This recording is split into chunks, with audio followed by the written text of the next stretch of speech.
ایک کتاب ہے جس نے شیعہ مذہب کو برباد کر دیا، صاف کہتا ہوں، وہ سلیم ابن قیس الہلالی کی کتاب ہے، جس کو کہتے ہیں کہ وہ حضرت علی رضی کا صحابی تھا۔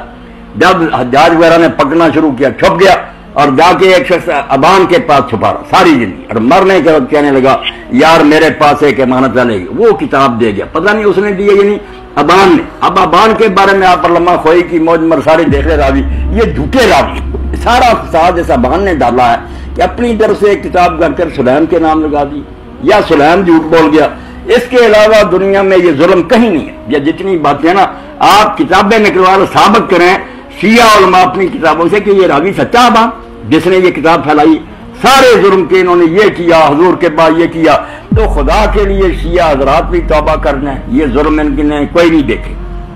نہ سنی، یہ اپنی طرف سے باتیں کریں، یہ بھی موقع پر نہیں تھی۔ جو بات دلیل سے ثابت ہوتی ہے اس کو لے لیں۔ میں نے یہ کاغذ قلم کے بارے میں صاف کہہ دیا نا کہ حضرت عمر علی نے جو کچھ کیا غلط، ابن حزم جیسے کہتے ہیں کہ انہوں نے بہت بڑی خطا کی ہے، انہیں کیا حق تھا، حضور لکھوانا چاہتے لکھوانے دیتے۔ جو بات صحیح ہوگی شاہ صاحب میں وہ کہہ دوں گا، مجھے کسی کا ڈر نہیں، نہ میں پرواہ کروں، مگر بات کو بڑھانا بننا چاہیے اپنی حد سے، جتنی ہے اتنی رکھے۔ علامہ صاحب بات یہ ہے نا، آپ دیکھیں نا کہ جو مشہور اس وقت صحابی تھے، حضرت سلمان فارسی، حضرت ابو ذر غفاری، حضرت بلال، حضرت عمار بن یاسر، حضرت ابو ایوب انصاری، حضرت مقداد اور حضرت شعیب، حضرت علی علیہ السلام، یہ جو ہے نا اس میٹنگ میں شامل نہیں تھے جس وقت یہ شکیفہ جو ہے نا وہ شکیفہ میں یہ جو میٹنگ ہوئی تھی خلافت کی، تو پھر حضرت علی علیہ السلام نے جو ان کی بیعت وغیرہ نہیں کی تھی، جہاں تک کہ آپ کی جو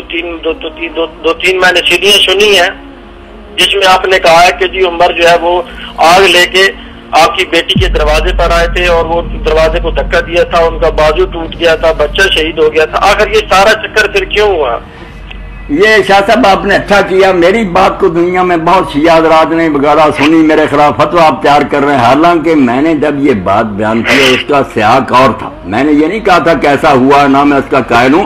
اگر ہوا ہوتا سلیم بن قیس جس کا میں دیکھا اس کی جھوٹی کتاب کے علاوہ یہ باتیں ہوتی تو میں حضرت عمر کیوں کہتا، میں آپ سے پہلے بڑھ کر اس کو برا بلا کہتا۔ یہ سارے قصے کے دروازہ توڑا گیا، آگ لگائی گئی پیٹ پر، یہ جعلی لوگوں کی روایتیں، شیعوں کی بھی میں نے دیکھ لی، ان کے بھی کوئی اس کے معتبر راوی نہیں، بنائی ہوئی بات ہے، ایسا کوئی قصہ نہیں ہوا۔ اور جو میٹنگ کی آپ بات کریں، میٹنگ تو کسی نے بلائی نہیں، حضرت ابوبکر عمر نے کوئی کٹ کیا ہوتا خلافت کے لیے تو ضرور ان کو بھی بلاتے۔ ہنگامی حالات ایسے پیدا ہو گئے کہ لوگ سارے حضور کے کفن دفن میں لگے ہوئے تھے،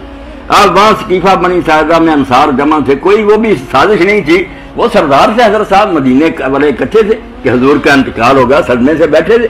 وہاں یہ بات چھڑ گئی اور چھڑنی فطری تھی کہ حضور کے بعد اب کیا انتظام ہوگا، اور شاید کوئی منافق بھی گھس گیا ہو کہ خانہ جنگی کرا دیں۔ وہاں بات چل گئی کہ مدینے والوں سے زیادہ حق کس کا ہے، ان کا شاعر ہے، انہوں نے حضور کا ساتھ باتیں بھی ٹھیک تھی، ساتھ بن عبادہ سے زیادہ قابل کون ہے، اس کے حق میں ہوگا۔ حضرت ابوبکر عمر نے کوئی میٹنگ نہیں بڑھائی، انہیں تو خبر ملی کہ وہاں یہ اکٹھ ہے، انہوں نے پہلے کہا بھی ہے شاہ صاحب روایتیں دیکھ لے کہ یا کام کر یار ہم حضور کے کفن دفن میں مشغول ہیں، کیا تو آوازیں دیتا، اس نے کہا نکل آؤ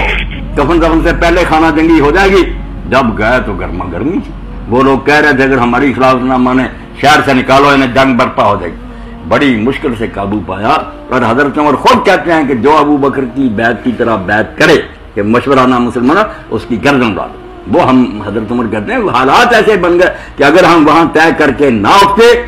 جنگ برپا ہو گئی۔ وہ انصار اپنے جگہ جم گئے تھے، وہ آپ ساری تقریر پڑھیں، اس کو ماحول میں دیکھیں، پتہ چلے گا کہ وہاں آگ لگ گئی تھی، یہ بیچارے کیا کرتے، میٹنگ نہیں بلائی، کوئی انہوں نے اکٹھ نہیں کیا، یہ تو وہاں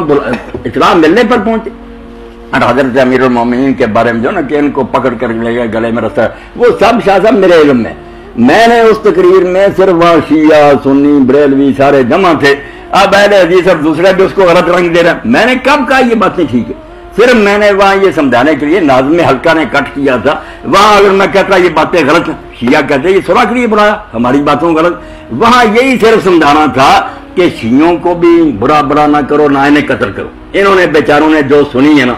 سچی ہے یہ جھوٹی وہ یہ ہیں باتیں ان کی طرف سے بیان کی تھی، اور کہا تھا کہ جن بیچاروں نے بچپن سے یہ سنی اور کتابوں میں پڑھتے آتے وہ لعنت نہ کرے تو اور کیا، یہ بات تھی ان کی طرف سے۔ سنیوں کو کہا کہ تم نے سنا کہ انہوں نے بڑا انصاف کیا، حضور کی سے محبت کی ہے، یہ ان کی تعریف نہ کرے تو اور کیا، یہ سارے حلقوں کو ٹھنڈا کرنے کے لیے کہ مار کٹائی اور مناظروں سے کیا بنے گا، جو کسی نے سنا اس پر لگا، اس کو اپنا رنگ سب نے دے دیا۔ شیعوں نے کہا کہ مولوی صاحب نے ہماری حمایت کر دی کہ یہ ظلم ہوئے تھے، حالانکہ میں یہ ظلم مانتا تو حضرت عمر کو معذرت، حضرت عمر کو کہتا پھر لعنت نہ کرتا، اور اہل حدیثوں نے بنا دیا کہ مولوی صاحب خود کہتا کہ یہ ظلم ہو، نہیں، وہ نہ میری طرف سے کی، وہ شیعہ حضرات کا عذر ہے کہ وہ بیچارے بھی معذور ہیں، صحیح غلط کا فیصلہ ہوتا رہے گا، جو سنا ہے۔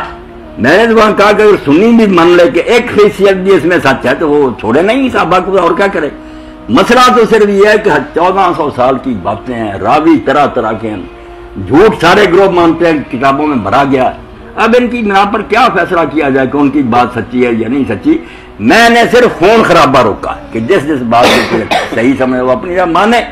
جس کو سمجھ آئی ظلم کی ہے وہ برا کیا، دوسرا سمجھا نہیں ظلم کی محبت، مگر آپس میں جو مشترکہ کام ہے نا ہندوؤں یہودیوں عیسائیوں کے مقابلے میں، اس کے لیے خدا کے لیے سارے کٹے، اس کا اصل تو ہے یہ موضوع، مگر لوگ اپنے اپنے رنگ میں اس کو پیش کریں۔ اب شاہ صاحب بتائے نا، میں نہیں کہتا کیسے ظلم ہوئے ہیں، نہ کسی نے حضرت امیر کو کھینچا، مطلب وہ کتابوں میں تو لکھے ہوئے نا، ایک کتاب نہیں، یہ تو بہت سی کتابوں میں یہ کسی نہیں، وہ نقل در نہ کرے نا شاہ صاحب، ایک بات ہے بخاری نے لکھی وہ پھر 1000 کتاب میں نقل، وہ 1000 نہیں بن جاتی، اس کا سورس جو ہے نا، منبع جہاں سے شروع ایک ہے، یہ باتیں ہیں جو آپ لکھنے ابن کتابہ نے لکھی ہے، دوسرے تبری نے، کسی نے صرف اتنا ہی لکھا کہ دھمکی دی آگ لگا دیں گے، کسی نے کہا دروازے گرائے۔